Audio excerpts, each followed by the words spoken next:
One little personal incident about what I mentioned, about people's past, a personal experience that I had. I was at a masjid where I was leading the prayer. And so, it was during the daytime, I think it was Salat al-Asr. And the masjid is not that busy. A young gentleman walked in to the masjid to pray. Now, the gentleman was literally covered in tattoos. From his fingers up to his neck, completely covered in tattoos. And so, now obviously somebody like that walks into the masjid, and what do we immediately do? Reach for your phone, right? Something bad's about to happen, right? So obviously people get nervous. So we were actually walking in for the prayer, the iqamah was being called. I said, Assalamu alaikum, he said, Wa alaikum assalam. We went in and we prayed. After salah, I turned around and I said, first time I had ever seen him there at the masjid. I said, Assalamu alaikum, brother, never seen you before. He said, yeah, I just moved to the area just last week. And so I just found the masjid, I just got a job, I just found the masjid, and so thought I'd come pray after work. And he was still in his work uniform. So I said, okay, mashallah, welcome. And so then I started talking to him, where are you from, where'd you grow up, what's your name, started getting to know the brother. And he starts talking and talking, he starts telling me his story, kind of his story. And he says that he's of Thai background. Eastern Asian, Thailand. His folks are from Thailand. He's of Thai background. And he tells me that his uncle was really caught up in the crime ring, in a lot of drugs and a lot of crime where he grew up. In California, his uncle was caught up. He was like a gang leader. He was really, really bad, involved in a lot of horrible stuff. A lot of crime, a lot of bad stuff.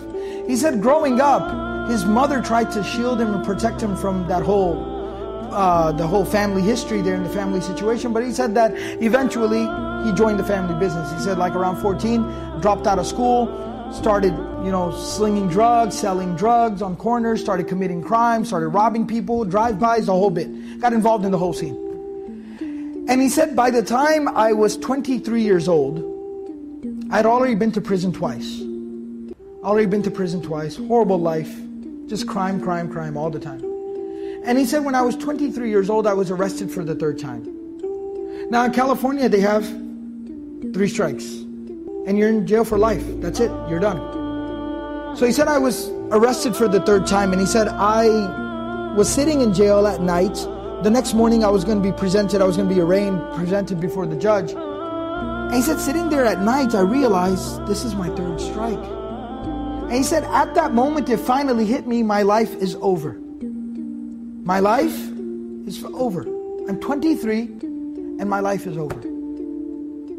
And he said at that moment it just sunk in. Because when you're caught up in that whole lifestyle, you don't think. He said it sunk in and it hit me. My life's over. So he said at that moment, I just couldn't help myself. He said in my cell, I fell into sujood. I did sajda. I put my face on the ground. He said it was the first time in nearly 10 years that I had done sajda. The last time I had done sajda was 10 years ago when I went to the masjid with my mom. Since then I hadn't even done sajda. I hadn't prayed for 10 years. He said I did sajda, and at that moment life changed. He said I cried all night long. And I made dua to Allah, and I said, oh Allah, I realize what I've done with my life. Give me another chance, another opportunity. I'll change my ways. And I will totally change my ways. And he said at that moment I felt like I needed to make an intention. What am I going to do? Allah, if you save me from this moment, what will I do with my life? And he said, I remember when I was a child, my mom always had one wish. And that was I would become a hafiz of Qur'an. She said, oh, your grandfather was a hafiz, but your uncle went bad, and everybody in your family didn't follow in your grandfather's footsteps. I want you to be a hafiz and revive that tradition that your grandfather had. Be a hafiz of Qur'an. And he said, I remembered that at that moment, because I'm thinking about Allah, I'm thinking about my mother and how much I hurt her. So I said, oh Allah, if I'm able to get out of here, I am going to go and become a hafiz of Qur'an. I'm going to memorize Qur'an. He said when he's presented before the judge the next day, he said the judge looks at the file, looks at me, my mom sitting in the back of the courtroom crying her eyes out. I'm a young man. He said, judge looked at the file, closes the file, says stand up. He says, if I was to let you go right now, what would you do? And he said, it's funny you asked me that because last night I had a change of heart. I repented. And I'm going to change my life. and I'm going to go and I'm going to study my religion and study the Qur'an, the book of Allah, and I'm going to commit myself to being a good person. So the judge said, all right, charges, case dismissed, get out of here, be on your way. He said, I walked out of the courtroom, my mom is crying, can't believe that this happened. He said, I asked her, Mom, how much money you got in your pocket? How much money you got in your purse? She pulled out 40, 50 bucks. My uncles were there. Give me whatever cash you got. He said, I got about a couple of $100. I said, somebody drive me to the bus stop right now. Drive me to the bus stop right now. He said he jumped on a bus, rode a bus to the nearest major Islamic center, found out where's their Qur'an memorization program. 23-year-old man, just literally no clothes. He said, I had nothing. I went to an Islamic center, said, where can I go to memorize Qur'an? They said, oh, there's a place, there's a school for Qur'an memorization that's 200 miles from here. It's in this city, this is the address. He said, I jumped on another bus on a Greyhound and I went to there. And I literally walked in the door and said, hi, my name is this, I want to memorize the Qur'an. Like, okay, come on in.